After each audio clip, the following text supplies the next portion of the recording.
Separation is one of the most deep-seated fears that we have as human beings, to be separated from, to be apart from.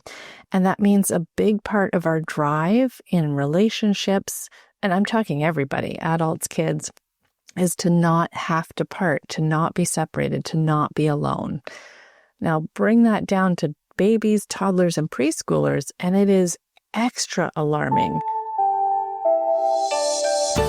Welcome to the Baby Sleep Connection, a podcast that explores baby sleep and more through the lens of attachment and development. I'm your host, Heather Boyd. I'm a mom of 3, an occupational therapist, and a certified infant and family sleep specialist. If you are a tired parent who wants to support your baby sleep holistically, keep listening as we delve into approaches that go well beyond the usual strategies of wake windows and bedtime routines. Your baby's sleep is connected with so much more. Whether this is your first time listening to the Baby Sleep Connection podcast or you've listened to every episode, I want you to know about the podcast listener guide that I've developed. In it, I have my 6 most popular episodes of the Baby Sleep Connection podcast, my list of favorite parenting books about sleep and development, and a few additional free resources if you're looking for more support. To get it, go to familysleep.ca/podcast. And now, back to the episode. Welcome back to the Baby Sleep Connection podcast. It's Heather here with our first You Ask, I Answer podcast episode. In this episode, I am answering 1, and I think we'll have time for 2 questions that I've received. I welcome you to send me a message if you have a question that you would want me to answer on another You Ask, I Answer episode. So I got a great question from a mom around bridging. And I'm going to start with what is bridging. Actually, I'll start with the question. And then I'll delve into what it is for those of you who have not heard of this strategy for bedtime and sleeping longer stretches overnight.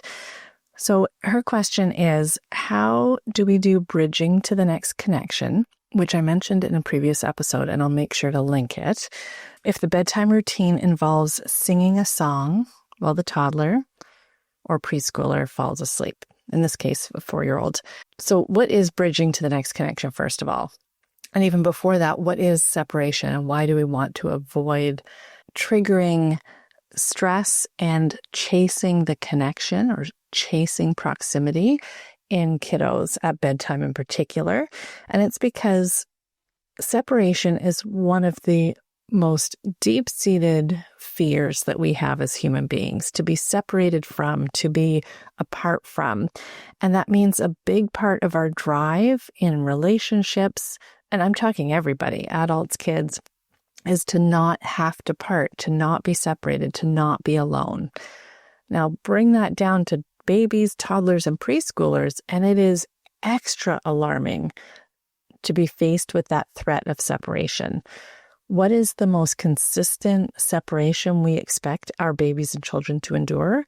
It is to sleep through the night, or sleep long stretches, or to be alone in a room falling asleep in the dark, because not only are babies or toddlers physically separated if they're in their own room or if you're not staying with them, but they're also separated through unconsciousness, through sleep. They're less aware that you're there, and that separation can feel unbearable, and yet we ask it of them every day. Now, it's a normal unfolding of development to be able to endure that separation. But I think one of the key things that parents can do to help move babies, toddlers, and preschoolers towards quote unquote independent sleep is to look at how to reduce the alarm that comes from separation. And one of the key things that we can do to do that is to focus on connection, not on separation. So instead of focusing on the leaving part of bedtime, leaving the room, going on with your evening, going to bed yourself, is to focus on when you will be reunited, whether that's in the morning with an older kiddo, meeting around the breakfast table, or coming in to have a little cuddle in the morning, or whether it's for, talking about having dreams together and looking forward to the next morning, sharing what dreams you had overnight and wondering whether you'd meet in your dreams, for example, is a beautiful way, I think, of shoring up this idea of getting to connect. The idea around focusing on the connection piece instead of separation is, again, to keep that alarm of separation low. We want to not alarm our kiddos about this most deep-seated fear that they have around being alone or being separated or being apart. And so bridging to the next connection is all about focusing on the reunion or the connection again. When it is bedtime, and I know that I have said these words, I imagine most of you have, when you're just trying to get your toddler or preschooler to stay in bed, and the words come out probably because they were scripted to us as kids too, or because we just want to have some control over getting out of that room. We're eager for the separation. We want some alone time. And so the words come out of our mouth of, if you don't stay in bed, I'm leaving.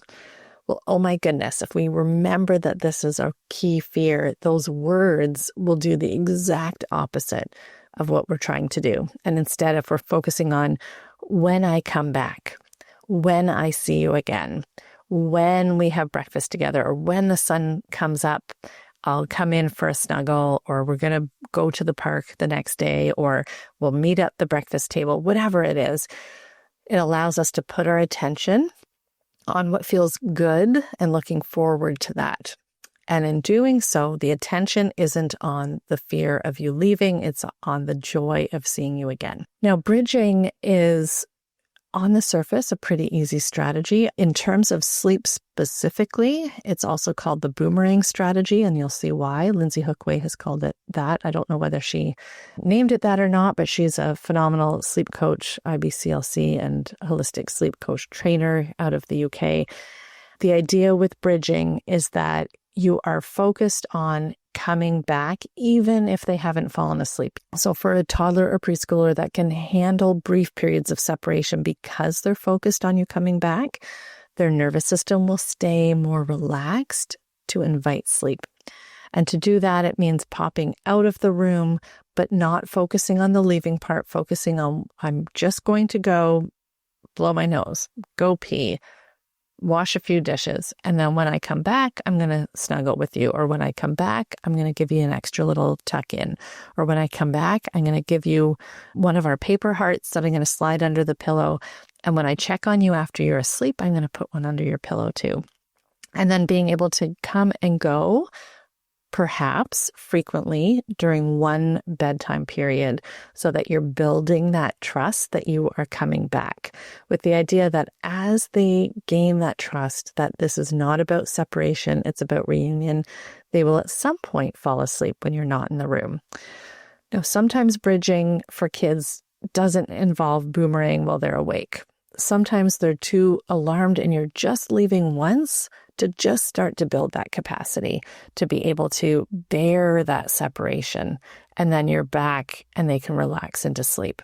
And so when we're talking about the actual boomeranging, the in and out within one bedtime, coming in, leaving again, focusing on the connection and coming back in, it can be challenging to figure out how to do that without alarming our kids. And I always say to parents, they can opt into staying at any point.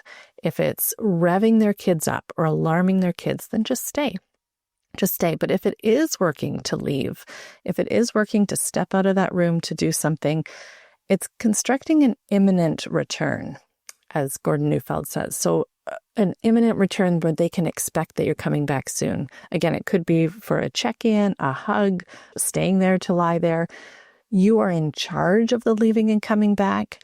The key is to come back before they get alarmed, which I realize for some kids is very challenging. I had one family I was working with where they didn't technically leave the room. They just stepped away from the bed. And that was almost more than this child could bear, so that they kept that boomerang very, very tight. When your babies do fall asleep, or toddlers and preschoolers do fall asleep, before you go back in and check on them, you know that they were relaxed enough to fall into sleep.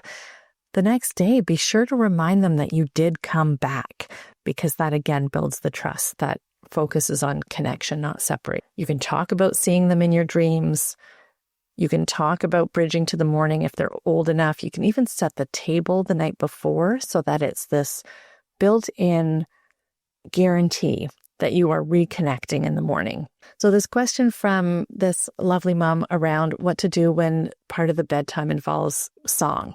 And I will add that when we look at bridging, it's just one strategy of a pyramid or of a triangle that Gordon Neufeld talks about. And it is his work that I rely heavily on for this bridging and for much of the work that I do on attachment through sleep.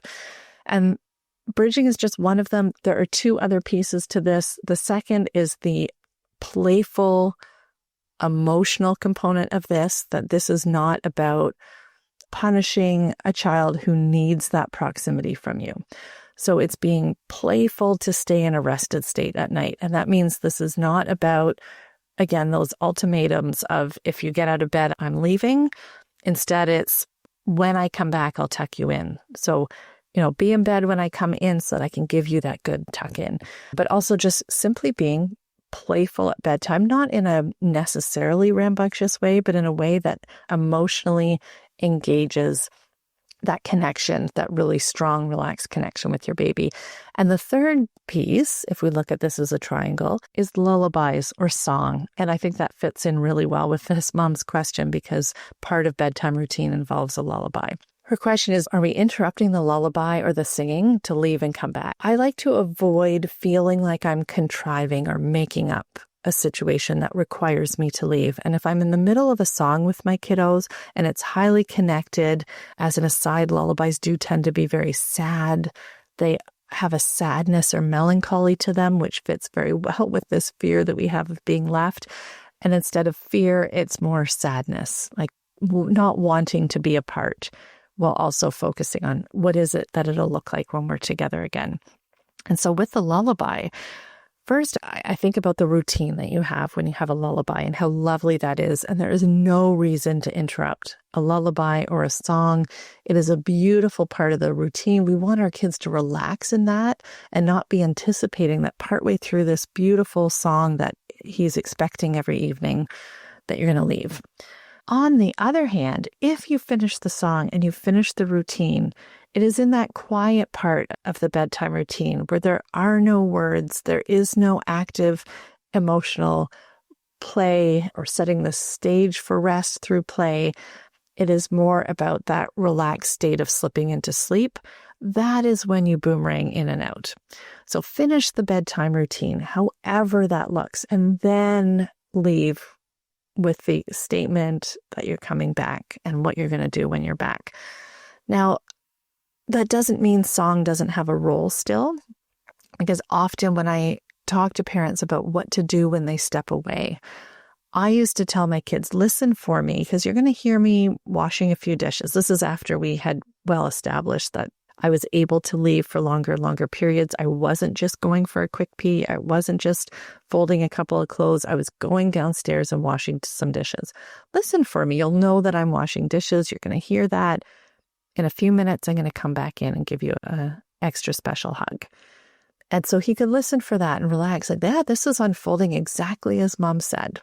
And I was still in the lead. I want to emphasize that you're the one leading this dance right now, because when kids are in charge of this, in charge of calling you back, or you wait too long and they're alarmed and they come running out of the room, literally chasing that attachment to you and proximity, then we've kind of have to press the reset button and start again.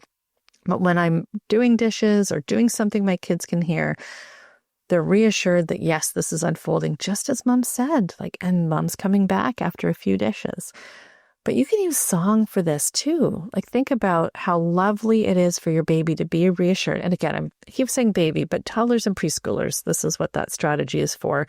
How reassuring it is to hear your voice. And so if you're singing through the house during your separation before you boomerang back in, or you're talking to your spouse or partner, or you're just talking to yourself, moving around the house and they can hear you, feels like more proximity than if they couldn't hear you. So your voice can be a really powerful connection while you are physically separated in a different room.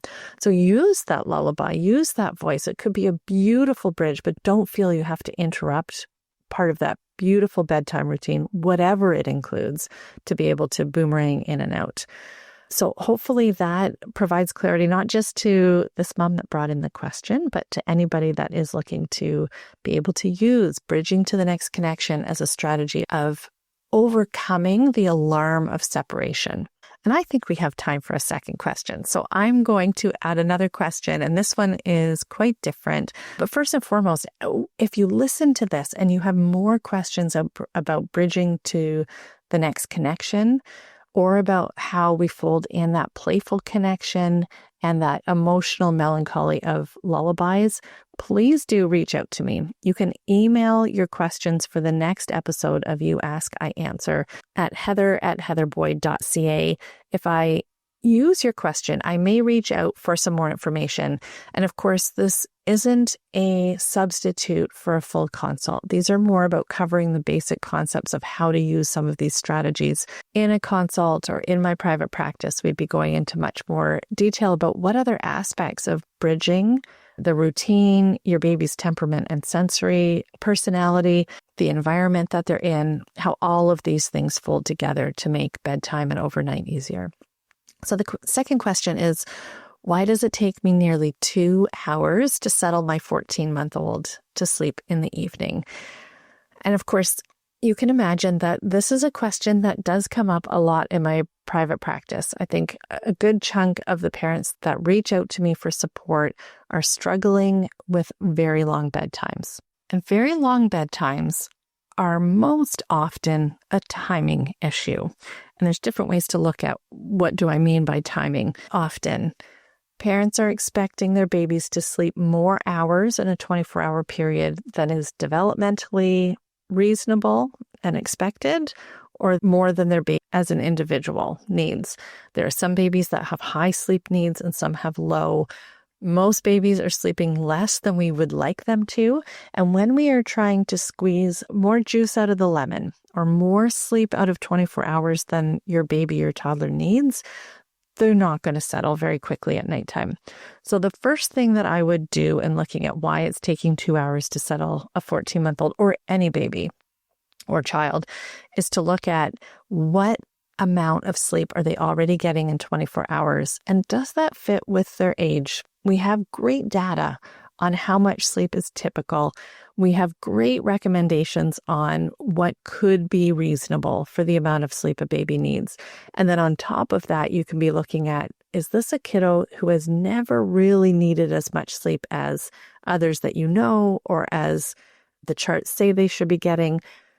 If they are getting less sleep consistently and they're in a good mood and they are waking up well rested, do not feel pressure to match the chart, to pull off the internet this is how much sleep your baby is supposed to be getting, and be trying to get that for your baby. If they do not need that much sleep, you are trying to fight a losing battle. You're trying to squeeze too much juice out of that lemon. There's only so much sleep you can squeeze out of a 24-hour period. Most parents have this 12-hour thing in their head of like babies need 12 hours a night. That drops over time, and we often don't update this model in our head of how much sleep to expect. We want them to sleep through the night, 8 to 8 or 7 to 7, and they just don't have it in them. They just don't need that much sleep. And so 2 things happen. Either bedtime takes an exceptionally long time because they're not tired. They've already got enough sleep in the past 24 hours, including daytime sleep and the nighttime sleep. Or they start having split nights where they're waking up happy and playful for a couple of hours in the middle of the night. So that's one aspect of the timing. What is the total amount of sleep they're getting over 24 hours? Does it match with what we would expect for their age? And does it match with what they actually need? But the other issue with really long bedtimes is the timing issue around how long they've been awake since their last nap. This is sleep pressure. This is hormones or somnogens coursing through the bloodstream that draw us into sleep. Those somnogens start increasing in concentration in our bloodstream the longer that we're awake. Now, as adults, not tired parents, but adults in general, we wake up in the morning, our sleep pressure builds gradually over the day to bring us to bedtime. Children, of course, they have sleep pressure that builds much more quickly and needs to be relieved more often. That's why they have naps. So they'll have a nap to relieve that sleep pressure. And then we hopefully have naps that fall at the times that allow us to have a long enough runway between the last nap and bedtime that sleep pressure can increase to help draw them into sleep. Of course, we also have circadian rhythm, but 2-hour bedtimes are either because the timing is way off and circadian rhythm isn't even at play yet, or the sleep pressure is not high enough. And I more often see parents struggle with the sleep pressure piece. Often it's because they've run out of time to squeeze in that last nap. That last nap is too late because it couldn't fit in sooner because the first nap is starting to get longer. So if you're finding that your impression is that, gosh, it does seem like there's not enough time between the last nap and bedtime, you can start. I'm not a big fan of capping sleep. I like to trust babies that they're getting what they need. But if you're really squeezed out of sleep and it's taking 2 hours, you can start looking at capping that last nap to give a little bit more wiggle room. You can start looking at whether it's time to drop that nap altogether so that you have more space for sleep pressure to increase. Or you can look at bumping bedtime later. Bumping bedtime later can work very well for many babies. For others, it doesn't work as well because their circadian rhythm is so developed for a particular point in sleep that pushing it later means that circadian rhythm is telling them to go to sleep, but sleep pressure is telling them it's not time yet.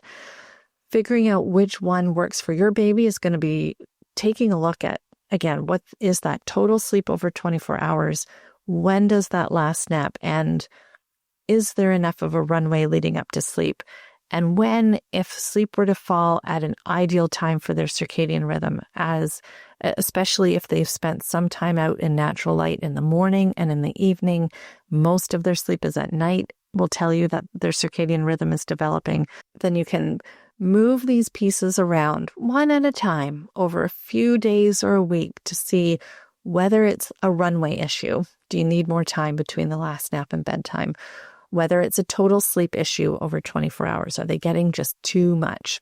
Sometimes the too much is because they're getting really robust naps during the day and they just haven't phased out of that to put more of it at bedtime. And the other is that the circadian rhythm is just not lining up with sleep pressure enough for those bedtimes to take less than 2 hours. I did want to touch briefly on the strategy of bumping bedtime later.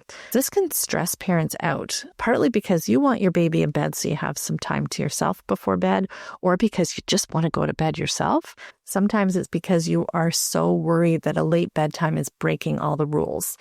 So I want you to know that bumping bedtime later can be temporary. Temporary until you can see, what does this do to total sleep over 24 hours? How does that help you appreciate how much sleep your baby actually does need? And it can then revert back to an earlier bedtime when you've got the pieces figured out and you've figured out where you want naps to land, how long a last nap in the day could or should be for supporting your baby's sleep. And then you roll back bedtime earlier.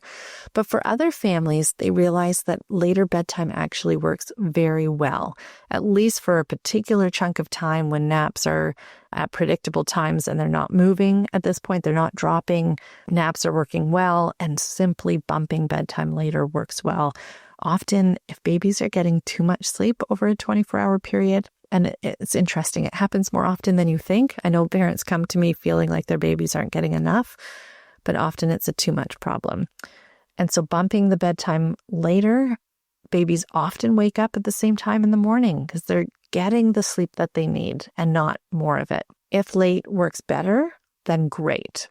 If late works well enough for you to see that this is a total sleep time issue, like it's total sleep issue over 24 hours, and you're like, okay, this is working, kind of like it's not taking 2 hours anymore, but it's like 10 o'clock at night and this just does not work for me. Now you know where you can shave off some daytime sleep or provide a longer runway at bedtime so that that bedtime can be pulled earlier again so that you're in bed earlier or you have some solo time in the evening, hopefully not on screens that are going to interrupt your circadian rhythm and make it harder for you to get to sleep because those morning times come by pretty fast. Even if kids are sleeping through the night, Drawing it earlier gradually allows sleep pressure and circadian rhythm to stay aligned. It allows the body to adapt, because the last thing you want to do is say, okay, it works now. We understand total sleep. Falling asleep is only taking 20 to 30 minutes now instead of 2 hours. So we'll just bump bedtime back to its original time. You're likely going to go right back into these long bedtimes of 2 hours because they're just not tired. Moving it earlier every few days by 15 minutes. And by the way, that means starting dinner potentially earlier, starting everything with the bedtime routine just 15 minutes earlier. So that whole runway allows you to get to bedtime. You're not trying to cut it short, and you're not trying to leap it so early that you're back where you started. So that brings us to a close of this very first You Ask, I Answer episode. I am going to have fun with these episodes. They're going to be about once a month. And again, if you're interested in asking a question, then just email me at heather@heatherboyd.ca. I will make sure you put in the subject line, You Ask, I Answer podcast. That way I can flag them, organize them, get coordinated about what questions I'll answer in a particular podcast, and we can jump in. So I will see you again with this style of episode next month. In the meantime, we have another guest episode coming up next week, and I wish you restorative sleep, easy bedtimes, and lots of connection with your little one. Bye for now. Thank you for joining me on this episode. I do hope that you found the information and perspectives in this podcast episode helpful to you as you navigate your baby's sleep development. Of course, this podcast provides general information, and it isn't tailored to your family's reality or the specific needs of your baby. If you're concerned about your baby's sleep or health, be sure to reach out to your healthcare provider. If you're feeling exhausted and overwhelmed and you need a place to feel nurtured and reassured, you can find me on Instagram at familysleep.ca. Until next episode, look for the connections that support you and your baby.